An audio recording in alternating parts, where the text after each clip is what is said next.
Et que voilà. Et j'étais là, comme j'aurais été toujours là, dans ce bloc opératoire.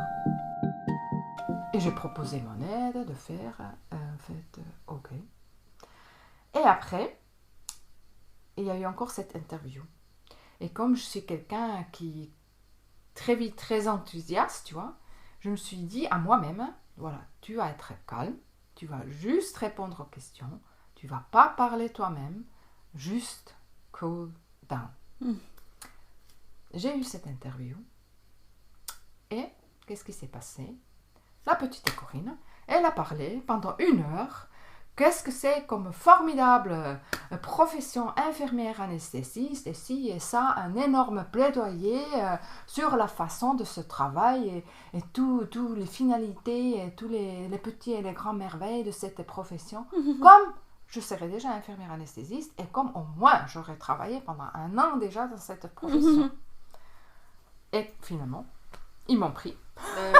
Tu t'étais bien vendue. Peut-être. Et que ferait c'est devenu ma deuxième passion.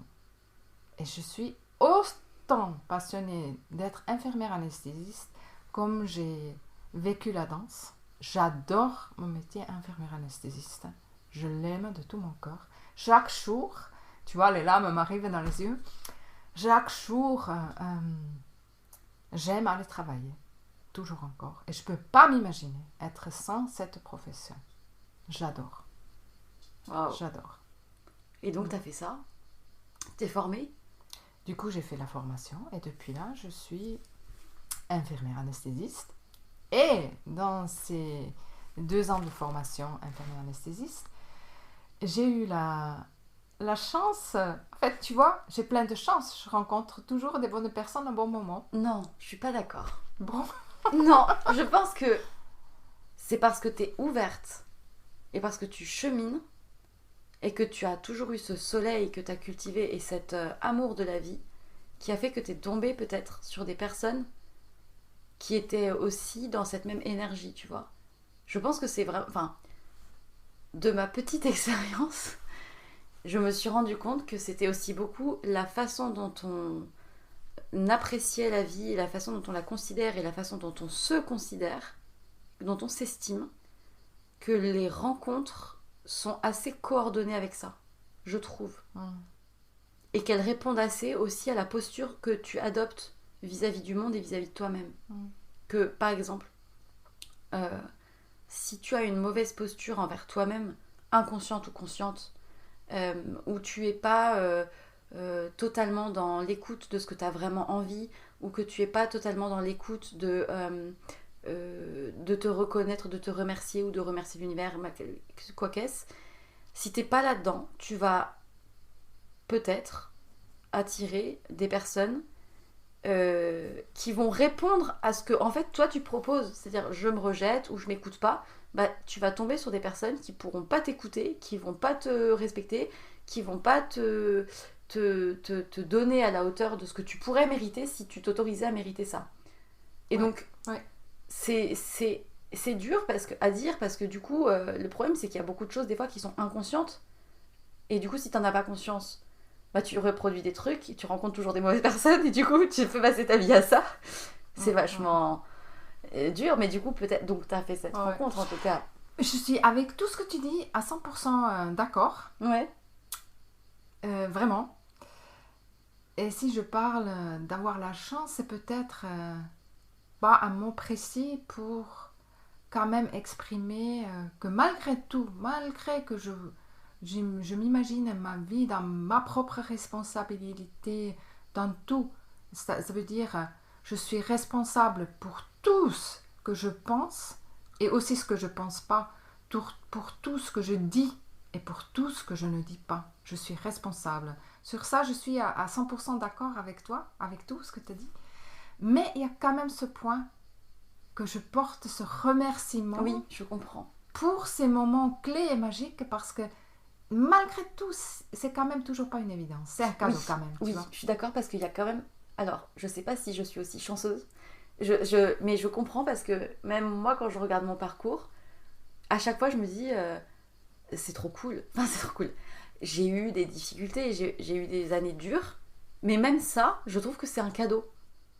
Parce que ça m'a amené des trucs que peut-être que j'aurais jamais eu, jamais compris, jamais appris si j'avais pas eu tous ces trucs-là relous sur le coup, entre guillemets, difficiles, mais qui finalement, après coup, tu te dis waouh, en fait, j'avais besoin de faire tout ça pour rencontrer cette personne qui m'a fait apprendre ça, pour rencontrer cette chose-là qui m'a fait apprendre ça. Donc, c'est vrai que quand même, il y a une histoire de chance. Je sais pas si c'est la chance ou, je sais pas, Non, chance, c'est pas la... je sais certainement pas, pas le bon karma, un truc, les paillettes d'énergie. Je sais pas, parce que c'est vrai qu'il y a des gens qui ont, mais genre notre conversation, ils se diraient, mais bande de perchés, genre, mais qu'est-ce qu'elle raconte, tu vois? Genre, qui sont à 3000 km de toutes ces considérations et tout. Et ça, j'en ai vraiment conscience. C'est-à-dire que quand je parle comme ça sur le podcast et qu'on approfondit des sujets hyper profonds de la vie, de l'univers et tout, j'ai aussi conscience de l'absurdité que ça peut avoir l'air pour plein de gens. Ouais. Mais, du coup, et là, ça devient intéressant, c'est que quand tu assumes pleinement ça, tu fais un tri incroyable. Parce que du coup, enfin un tri.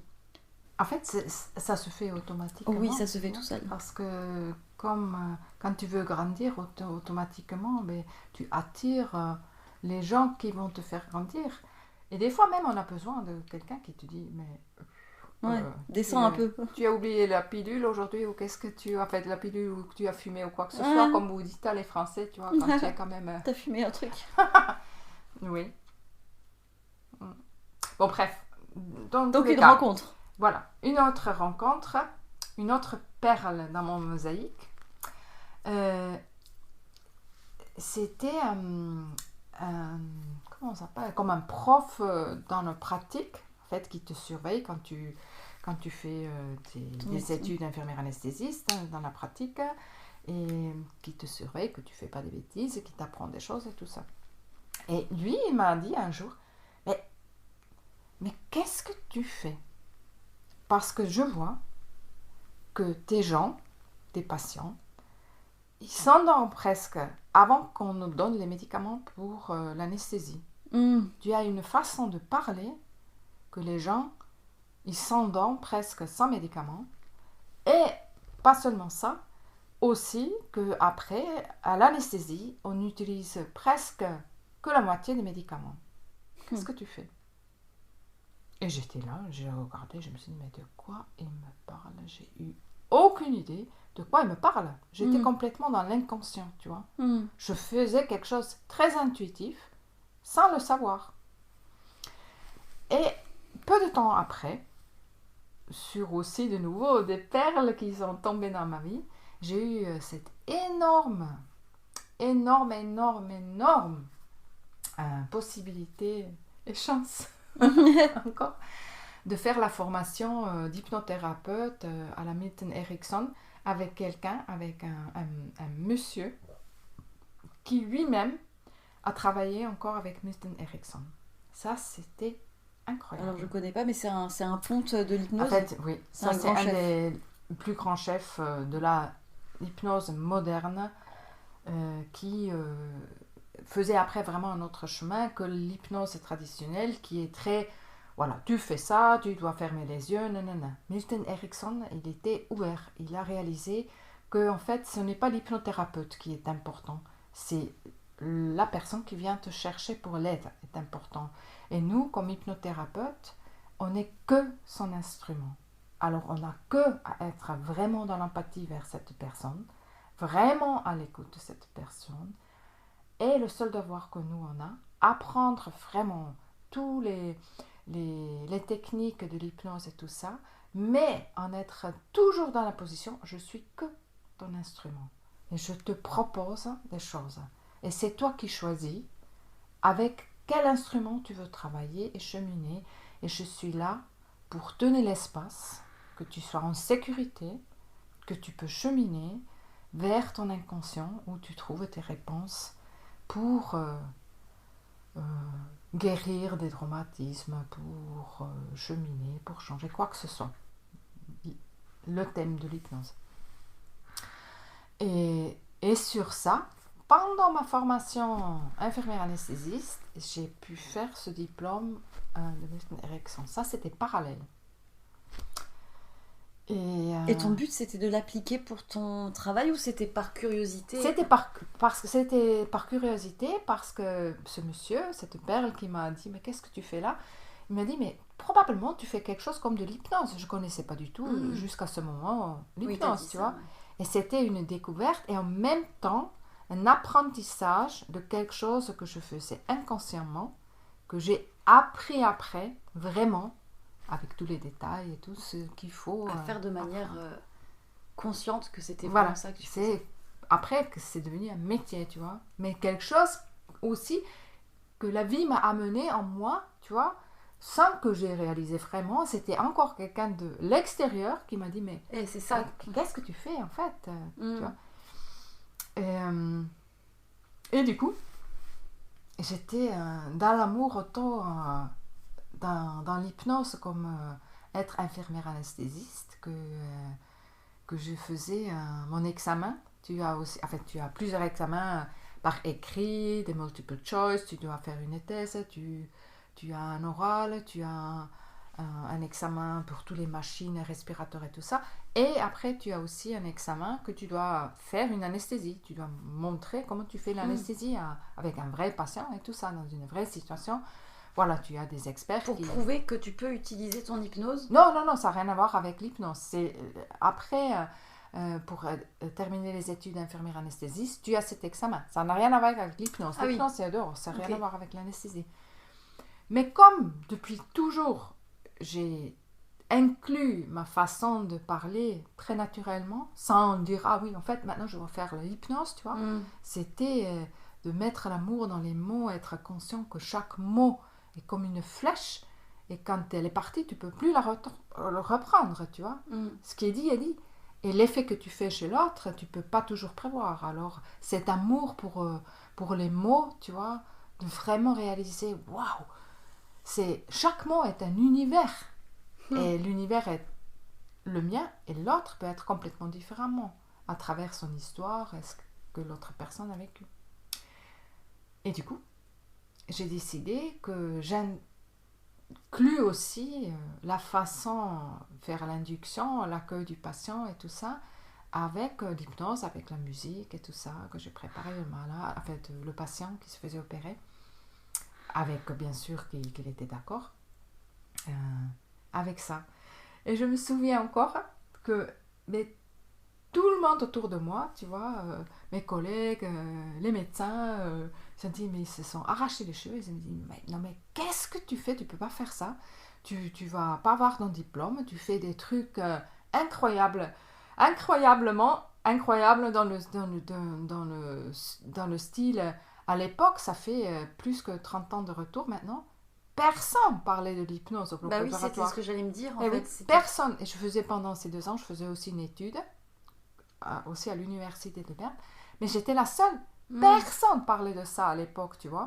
Ils ont dit, mais t'es complètement folle, tu vois. Tu vas rater ton diplôme juste parce que tu fais ça, même s'ils trouvaient que c'était bien. Et l'université, c'est quand même l'université, c'est l'université, tu vois. C'est très cadré, on le fait comme ça, tout le monde fait pareil. Nana, tu vois. Mais j'étais assez folle, visiblement, que je me suis dit, tant pis, je l'ai fait pendant 2 ans, on a trouvé que c'est bien, alors je fais mon examen avec ça. Mais tu expliquais du coup devant ton examen, genre là je suis en train de... Non, je n'ai pas expliqué, j'ai juste fait. J'ai rien expliqué. Ça se manifeste par des mots, par des paroles. J'étais la seule qui parlait comme ça, qui a pris soin par les mots du patient. J'ai mis de la musique, j'ai... comment dire, tu sais, mettre la lumière un peu plus douce, tamiser la lumière et tout ça, des choses que personne à l'époque faisait, tu vois. Et tout ça, je fais. Bien sûr, j'ai demandé au patient qu'il est d'accord, s'il veut bien faire cette expérience et tout ça, et il était ravi, il voulait bien, et voilà, et du coup, je lui ai amené pour un voyage, tout ce que le sujet, c'était lui qui a choisi, et tout ça. Et puis, voilà, j'ai fait mon examen, inclus avec de l'hypnose, qui était à l'époque, personne ne faisait ça, tu vois. Et ça, c'était mon plus beau peut-être pas le plus beau, mais un de mes plus beaux moments, que un expert, c'était le grand professeur, tu vois, tout le monde a eu peur de lui, tu vois. Il était d'origine suédoise, et il a eu 2 mètres, tu vois, avec des tatouages sur le bras, je l'ai adoré, c'était vraiment un vikinger, tu vois.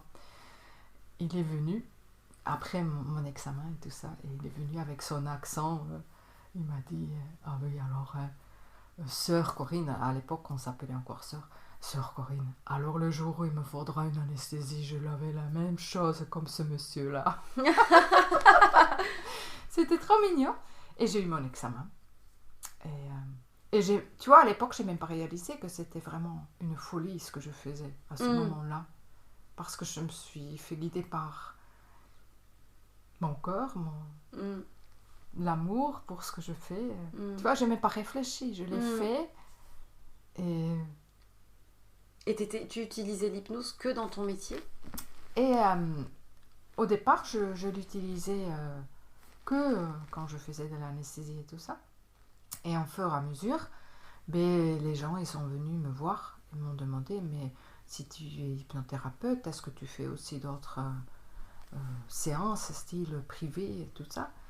Et du coup, ce travail a commencé comme ça, tu vois. À côté. À côté, voilà, bouche à l'oreille. J'ai jamais fait la pub, rien du tout. Et ça s'est fait comme ça. Et ça continue encore aujourd'hui. Et ça continue encore aujourd'hui. Alors que tu vis concrètement dans un endroit comme chez mes parents, au milieu loin de tout, des villes, et les gens viennent... À Pétaouchnok. À Pétaouchnok. Et que les gens, ils viennent jusque là, dans la ferme, au milieu des brebis, des chiens, et ils viennent encore aujourd'hui. Ouais, ils viennent encore aujourd'hui. Et là, voilà, je travaille comme tu le sais. J'ai pas de cabinet chic. On vit dans une ferme très ancienne, comme tu sais. Je crois qu'elle a plus que 200 ans. Et j'ai juste aménagé là, à l'époque qu'on stockait le foin, j'ai mon petit coin avec la mac, comme tu connais, tu vois. Je travaille toujours là. Ou dans la nature. J'aime travailler aussi dans la nature. Des fois, c'est un peu compliqué avec les insectes ou les mouches et tout ça. Mais bon. Et oui, et tu vois, ça aussi, c'est quelque chose. C'est cette grande fleuve verte qui probablement vraiment me porte parce que je me suis jamais trop posé des questions. Est-ce que les gens vont venir ou pas? Parce que je me suis dit, si vraiment je dois faire ce travail parce que c'est un bon travail, mais les gens ils vont venir. Et j'aurais pas besoin d'un atelier chic ou tu vois, un cabinet hyper chic ou quoi que ce soit, parce que c'est prendre soin. C'est ça qui compte à la fin. Ce que tu fais vraiment, tu vois. Et là, à l'époque, du coup, tu étais encore à Berne. Et tu es devenue prof de pilates là-dedans, dans tout ça? Non, pas du tout. Je suis... Et puis, on est venu après... Mais alors, du coup, tu avais rencontré Michael dans tout ça? Ah oui, Michael. Alors, Michael, j'étais déjà en amour avec lui à l'âge de 21 ans. Ah, on était déjà en couple à 21 ans. Si. Après, on s'est séparés. Ah bon? En fait, c'est moi qui me séparais de lui. Et lui, elle m'a toujours dit qu'il attendait toutes ces années que je revienne. Ou si c'est vrai ou pas. Peut-être c'est vrai. Et du coup, on s'est rencontrés des années plus tard. Vous vous êtes retrouvés? On s'est retrouvés. Parce que tu es revenue ou parce que c'était le hasard? Non, l'hasard. En fait, c'était un hasard de situation que je l'ai re-rencontré de nouveau pour la première fois depuis des années. Et je l'ai vu à travers une vitre, il était en train de faire quelque chose. Et je l'ai regardé. Mais il vivait à Berne aussi. Oui. Je l'ai regardé et j'ai réalisé, en fait, j'ai jamais arrêté de l'aimer. Oups. Et du coup, voilà, on s'est retrouvés petit à petit, doucement, très vite.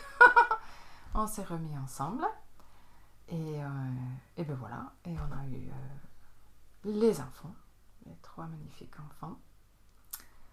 Et Mais ils sont nés ils sont pas en nés Suisse. En Suisse. Tout le monde est né en Suisse. On n'est que de petits Suisses. Mhm. Quand on est arrivé en France, c'est Emilou, c'est l'aîné, elle a eu 5 ans. Sten, le deuxième, 3. Et Marvin venait juste de naître. En fait, il a eu 9 mois. Quand on est arrivé en France, ici, dans l'affaire. C'était évident pour toi de devenir maman? Oui, avec Michael. C'était Avant, c'était pas sûr. Non, c'était pas trop un sujet que je cherchais, tu vois. C'était jamais le truc vraiment à avoir dans ma vie pour être comblé ou entier ou quoi que ce soit. Non, non, pas du tout. C'était... Et c'était aussi relativement tard. J'ai eu à 34 ans, tu vois. Ah oui. Oui. Ah, je pensais pas si tard. Oui, c'est tard. Et... Enfin, ça va. Enfin, c'est pas si tard maintenant, mais... Non, et c'était pas un jour trop tôt pour moi. Avant, j'aurais été incapable. Hein. Quand je vois des fois les jeunes mamans à 25 ans et tout ça, je me dis, waouh, jamais dans ma vie j'aurais pu faire ça. Jamais. Mais même aujourd'hui, des fois, je me dis, waouh, j'ai 3 enfants. Comment ça s'est fait en fait? Mince, qu'est-ce qui s'est passé? Oui, mais bon, il y a eu Michael. Heureusement, il y a eu Michael. Mais parce qu'en fait, c'était une évidence. D'avoir Michael. Que ça soit lui, Que ce soit lui, je pense aussi. Ouais. Encore aujourd'hui, tu vois, c'est pas qu'on n'aura pas eu des moments difficiles. Pas du tout, hein. Mais à la fin, c'était toujours vraiment ce sentiment. Mais la vie se ressent juste et vraie parce qu'il y a lui dans ma vie. Et même des moments que je me suis dit, ok, je dois réfléchir maintenant si je veux continuer ce chemin avec cet homme ou pas, tu vois. Mais à la fin, c'était ça la réponse, tu vois. J'aurais pas pu m'imaginer une vie sans lui. Malgré toutes les difficultés et tout ce que tu peux vivre dans un couple, tu vois. Et ça, c'était bien et beau de le ressentir. Aujourd'hui, c'est rare quand même les gens qui finalement... Parce que ça fait même plus de 30 ans que vous êtes ensemble. Ça fait quoi, 25. C'est rare maintenant aujourd'hui. Oui. Pourquoi c'est rare à ton avis aujourd'hui? C'est quoi le mal du siècle? Le mal de notre époque? C'est un grand sujet, le mal. Tu vois, ça mal, serait gonflé de dire des choses, mais ce que je vois qui est vraiment différemment, c'est ce qui a fait beaucoup de bien, beaucoup d'intéressant, mais aussi beaucoup de difficile. C'est tout ce qui est maintenant possible par Internet, les portables et tout ça, tu vois. Rien que ce petit détail, tu vois. Quand aujourd'hui, tu fais un resto avec ton amoureux, avec ton chéri ou quoi que ce soit, ben, quand tu regardes autour, les gens, ils sont au restaurant, ils sont tous chacun sur son portable. Il n'y a presque personne qui se parle. C'est un truc de dingue, tu vois. À notre époque, ça n'existait même pas les portables, tu vois. Et cette influence, juste ce petit détail, après, rien que ça, on pourrait parler pour 4 heures, tu vois.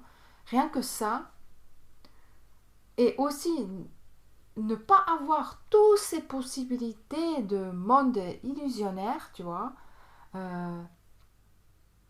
qui a fait naître une attitude de tout est jetable.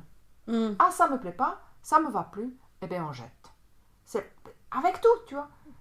Tu peux l'acheter, tu peux pas acheter quoi que ce soit. Si ça te plaît plus, si ça devient un peu compliqué, eh bien on le jette parce que dans tous les cas, on a encore plein de 30 000 d'autres possibilités, options, avec toutes ces possibilités de...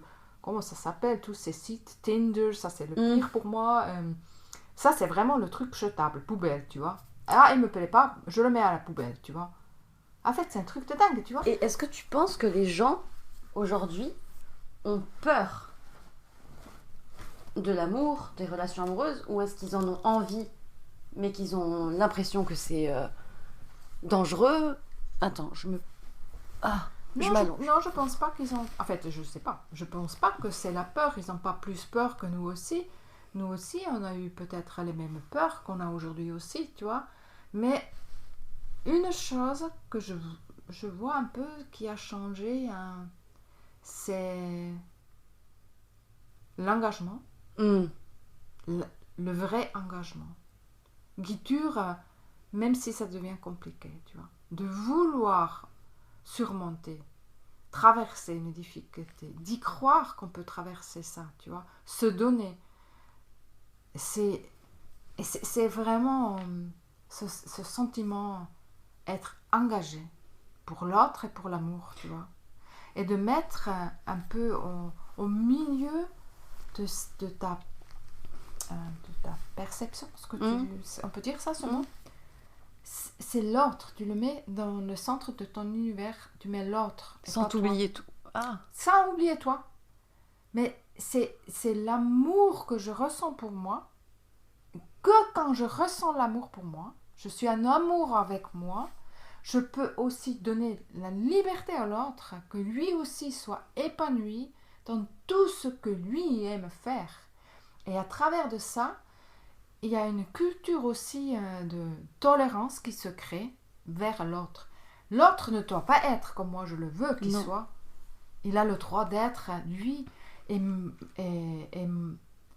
mon plus beau travail, si tu veux appeler ça travail, ou mon plus beau cadeau à moi, de moi-même, c'est qu'est-ce que je peux faire pour que lui, l'autre, pour cheminer son chemin, pour accomplir ses propres tâches, tu vois. C'est une façon de voir, de perceber aussi l'amour. Qu'est-ce que c'est l'amour? Je suis complètement... C'est pas je veux, je prends. Non, pour moi, l'amour, c'est... Je donne. Je donne. Qu'est-ce que je peux donner pour que l'autre ait la possibilité... Grandisse aussi. Être vraiment lui, tu vois. Et que dans aucun moment, il doit se faire grand ou petit ou à travers ou quoi que ce soit pour me plaire, tu vois. Qu'il est dans la sécurité, mais il me plaît parce qu'il est comme il est, et s'il s'accomplit et qu'il devient encore plus lui, plus que je suis heureuse, plus je ressens cet amour, parce que c'était pour des raisons comme ça que je suis tombée amoureuse de cette personne. Je dis toujours, tomber amoureuse, c'est Lazare. Aimer, c'est un choix. C'est un choix.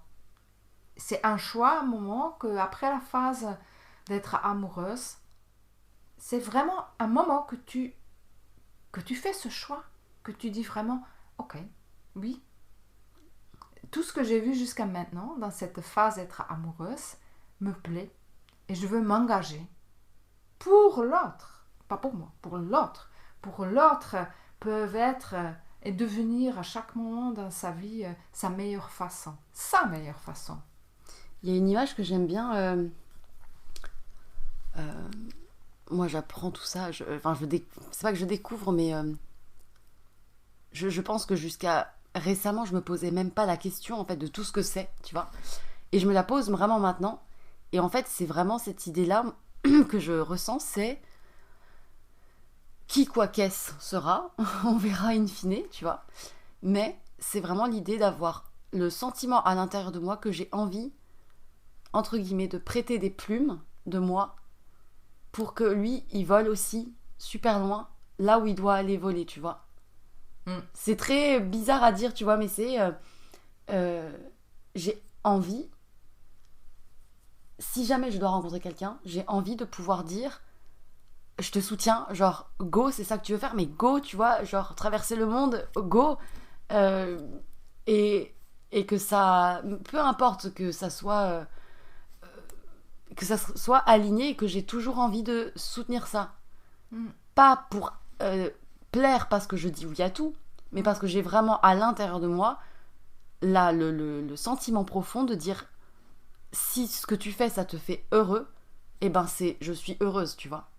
Et j'ai envie évidemment qu'en retour ça soit ça aussi, de me sentir qu'on me prête des plumes aussi pour que je vole plus loin ou que j'éclaire plus, tu vois. Et cette notion d'engagement, en fait, elle est hyper intéressante parce que cet engagement, tu le vois aussi dans plein de choses de la vie d'aujourd'hui où les gens ne s'engagent plus. C'est très bête ce que je vais donner comme exemple. Tous ces abonnements sans engagement. Tu peux partir quand tu veux. Les amitiés très futiles où tu as plein d'amis, mais où finalement tu n'en connais aucun vraiment profondément, c'est pareil. C'est très... je prends que ce que je veux pour moi. Je te montre que ce que je veux te montrer pour me satisfaire moi par rapport à l'image que je veux donner. Et il y a beaucoup aujourd'hui, j'ai l'impression de gens, je le ressens maintenant, avant je le sentais pas. Je ressens maintenant des fois chez des gens qui tirent vers eux. Et t'as l'impression au départ que c'est parce qu'ils veulent de toi. Mais en fait, ils tirent vers eux pour se remplir, se nourrir et tout. Et ne pas s'engager, de choisir l'autre. Et ça vaut pour l'amitié, pour les relations, quoi qu'est-ce les relations, parce que je pense qu'il y a énormément, il n'y a pas ou ami ou amant, je pense qu'il y a plein de relations. Tu vois, rien que toi et moi, je te considère pas comme une amie. C'est différent. Bien sûr, t'es une amie. Mais c'est encore... j'ai pas de mots. Parce que chaque relation a une couleur différente, tu vois. Mais c'est vraiment ce choix avec cette personne, j'ai envie de lui donner ça parce que je sais qu'elle m'apporte ça aussi qui me fait grandir ou qui me fait découvrir des choses. Et aujourd'hui, je suis vraiment dans ce truc d'avoir pris conscience de ça et de choisir consciemment les gens avec qui j'ai envie de passer du temps. Pas pour moi égoïstement, mais aussi pour moi, tu vois, se faire des ailes à tous les deux, tu vois. Avec des femmes, avec... des collègues, avec peu importe les types de plumes, tu vois, que tu donnes, que tu partages. Et peut-être aussi avec des hommes, peu importe la relation que c'est. Amis, meilleurs amis, plus, tu vois. Bon, c'est la question du plus qui est encore floue pour moi, que je cerne pas encore tous les détails et j'apprendrai, tu vois, j'apprends. Mais c'est cette notion d'engagement, c'est pas engagement au sens... Et c'est pour ça qu'un jour, on me disait, les gens aujourd'hui ont peur de l'engagement. Parce que les gens mettent... Quand je dis les gens, c'est de manière générale, je généralise pas, mais on associe souvent l'engagement à « je signe le papier et c'est jusqu'à ma tombe ». Tu sais ? Et non, pour moi, l'engagement, c'est je m'engage maintenant tout de suite à faire le meilleur pour moi et pour ceux à qui je veux donner ça, tu vois.